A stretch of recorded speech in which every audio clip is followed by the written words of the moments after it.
Hello, friends. Let's talk. I'm Gina, certified personal trainer and nutrition specialist here at the Greater U, and also the wife of Coach Quentin. Fun fact. Today, we're going to talk about how to make exercise a habit. Recent research shows that success in a lot of areas, including exercise, is not a product of motivation or willpower, but of habit. So, how do we make exercise a daily habit? There are two fantastic books you can read to learn more about habits. One is called The Power of Habit by Charles Duhigg, where he teaches what he calls the habit loop, where you have a cue or a triggering event, and then your current habit is your response to that event, and the result of your response is a reward that you feel, and that is why we keep doing habits. And so he outlines how to change bad habits into good habits by changing your response to the cue but receiving the same reward. It's a brilliant strategy, so I recommend that. Another book that's received a lot of press in recent years is Atomic Habits by James Clear. For good reason, because there are a lot of brilliant strategies in that book as well, including a couple that I use myself, habit pairing and habit stacking, which I'll talk about in a little bit. So, a few tips. Number one, habit pairing. That means you take a habit that you would like to incorporate into your life and pair it with something you enjoy, that you want to do. For me, I love watching HGTV home renovation shows. They're my favorite. I'm addicted. I've been watching them all for like a decade and I never get sick of it. I don't know why. I'm just obsessed. So I made a little rule for myself that if I get on the exercise bike, I get to watch an HGTV show. So that's what I do on most of my cardio days, and I absolutely love it.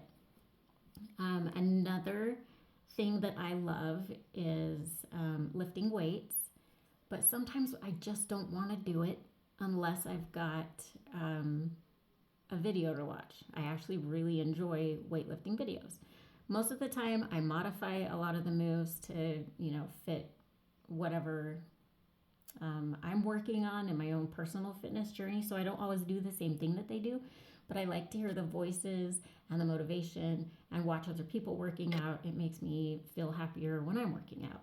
So those are two things that I pair with workouts. They keep me feeling like I want to go do it.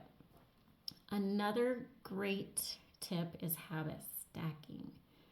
For example, you wake up, you eat your breakfast, you brush your teeth, you go to work, right? Or everybody has some sort of routine that they follow.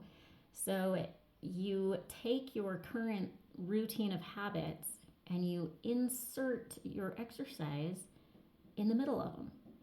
So if you normally wake up, you eat breakfast, you do your dishes, you brush your teeth, you go to work.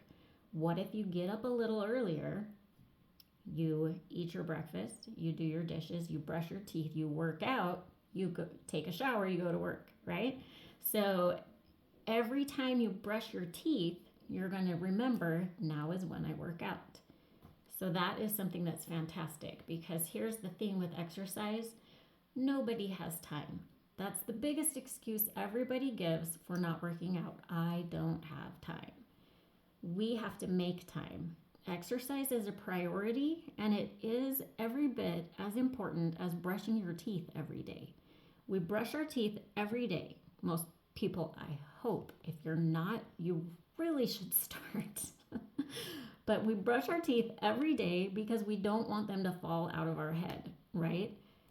We need to be exercising every day to keep our bodies functioning properly so that we don't end up in the hospital or in a wheelchair, or there's a long list of benefits of exercise, and those are really, really important. And so we need to prioritize some sort of movement every day. So I would encourage you to pick a time in your day during a routine of habits where you can insert exercise in a way at the time that it feels most natural for you. So it might be in the morning if you're a working individual. Maybe you get up a little earlier and then go to bed earlier every night so that you can eat your breakfast, do your dishes, brush your teeth, work out, shower, go to work.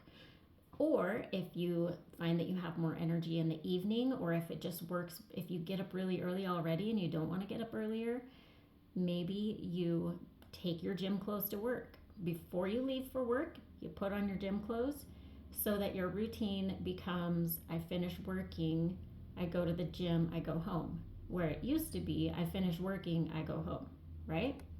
If you don't like to go to the gym, you can still apply that same principle of I walk in the door, I change into my clothes, I do my workout, I eat dinner. Something along those lines. You take your specific routine and insert this new habit, and it will eventually become a triggering cue. The habit before cues your next habit, and then you just do it. So number one tip is pick the time and stack your habit. Number two, I would say start slow. It is really, really hard to make a huge lifestyle change all at once. I understand that, particularly if you've got a bad habit you're trying to replace. So what I have told my clients in the past, it sounds crazy, but to start slow means maybe you just put on your workout shoes and then you take them off at first, right? And then maybe you put on your workout shoes, you do a warm up and a stretch, and then you take your workout shoes off and go on with your day, right? So maybe you're only doing 5 minutes at once while you're building the habit. That's okay, because it's 5 minutes that you were not doing before, and now it can become a habit.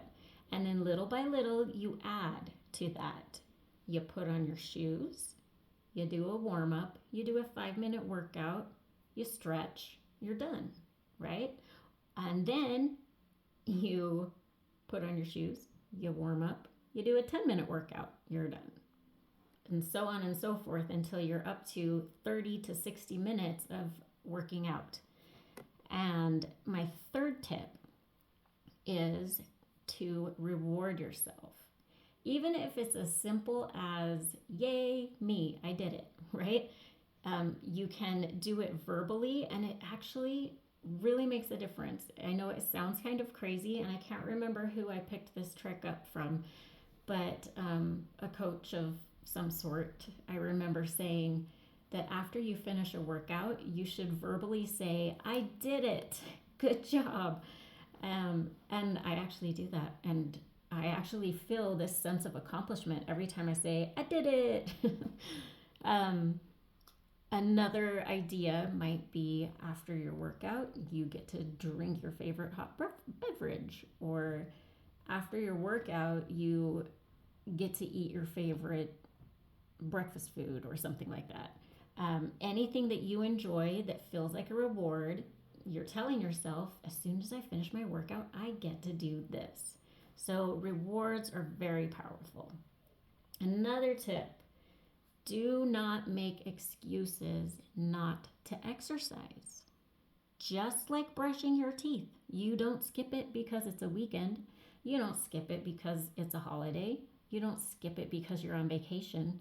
You just take your toothbrush with you, right? So exercise is the same. Yes, you should build in a rest day. So I'm not saying that you shouldn't not work out on like a weekend day. I take Sundays off because our bodies need to recover. But other than that, I don't skip it just because it's Saturday. And when I go on vacation, I take bands that I can work out with. I build my exercise into my vacations. I don't skip it because it's a holiday. The only exception would be if you're super sick and you have a fever. That's not a smart time to work out. But your whole routine is off when you're that sick. If you just have a cold, you can totally still work out. I do it all the time. I worked out every day that I had COVID once, for like a month. I had to modify it. I didn't do as much, and I was very careful with what I did. But I didn't have a fever, and so I just kept exercising, and I really think it helped me with my recovery. My last, no, I was going to say my last tip, but I actually already kind of talked about this, is building in a rest day that still fits within your habit loop. So on my day off, like I said, I take Sundays off. I will still have kind of a sequence of events that feels like my habit. I'll maybe go for a leisurely walk with my husband, or I will do a mobility type of like just movement exercise that's more like a warm up and a stretch, but it still feels like I am moving my body and I'm keep continuing that habit, even though I'm really mostly just resting. So rest days are very important. And I would encourage you, like I said, to start slow and make it a pleasant experience. You don't have to go try to crush all your dreams in one day and end up so sore that you don't want to do it again. Ease your way into it. Try the habit stacking and see where it goes. On my next video, I'm going to talk about how to make eating healthy a habit as well, which sounds kind of strange, but it can be done. So I hope you have a wonderful day. Get some movement, enjoy yourself, and I will see you next time. Thanks.